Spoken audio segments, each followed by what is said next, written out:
প্রতিদিন সকালে ঘুম থেকে উঠেই আমরা কি করি? হাতে নেই টুথব্রাশ, টুথপেস্ট লাগাই আর বিশ্বাস করি এতে দাঁত হবে পরিষ্কার, মুখ থাকবে সুস্থ। তবে যে টুথপেস্টকে আমরা দাঁত পরিষ্কারের সবথেকে নিরাপদ সঙ্গী ভাবি, সেই টুথপেস্ট নিয়েই উঠেছে নতুন প্রশ্ন।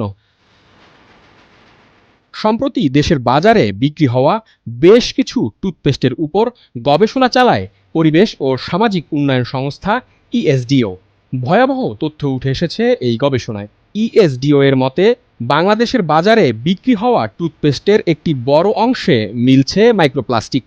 আর এই নিয়ে উদ্বেগ তৈরি হয়েছে জনমনে। গবেষণা বলছে দেশের বাজারে বিক্রি হওয়া ১৯টি ব্র্যান্ডের ৩৪টি টুথপেস্ট পরীক্ষা করা হয় ল্যাবে। এর মধ্যে ২৬টি নমুনাতেই মিলেছে মাইক্রোপ্লাস্টিক। অর্থাৎ পরীক্ষায় অংশ নেওয়া প্রায় ৭৭% টুথপেস্টেই মিলেছে এই ক্ষুদ্র প্লাস্টিক কণা। এমনকি শিশুদের জন্য বাজারজাত করা কয়েকটি টুথপেস্টেও মিলেছে এই ধরনের কণা। এই গবেষণা প্রকাশের পর জনমনে বেড়েছে উদ্বেগ। কি এই মাইক্রোপ্লাস্টিক? কেন এটি টুথপেস্টে ব্যবহার করা হয়? দাঁত ব্রাশের সময় সেটি কি সত্যিই আমাদের শরীরে ঢুকে যাচ্ছে? এমন অনেক প্রশ্ন এখন চলে এসেছে সামনে।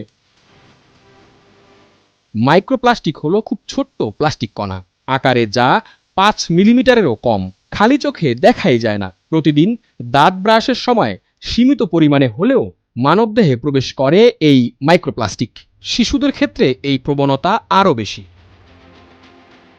তাহলে এখন কি উপায়?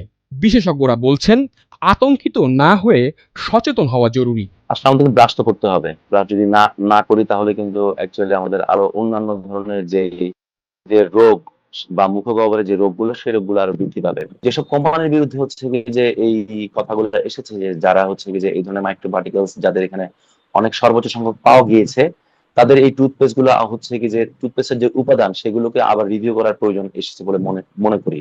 বিএসটিআই কর্তৃক যে নীতি নির্ধারণ রয়েছে, যে নিয়ম রয়েছে, সেই নিয়ম অনুযায়ী কিন্তু আপনি দেখবেন যে কি পরিমাণ কি উপাদান কি ইনগ্রেডিয়েন্টস দিয়ে একটা টুথপেস্ট তৈরি করতে হবে সেই বিষয়ে কিন্তু একটা নীতিমালা রয়েছে। তো সেই নীতিমালার আলোকে আদৌ তারা হচ্ছে সেই কোম্পানিগুলো হচ্ছে কি যে টুথপেস্ট তৈরি করছে কিনা সেই বিষয়টা এখন খতিয়ে দেখা অনেক বেশি জরুরি হয়ে গেছে বলে মনে করছি।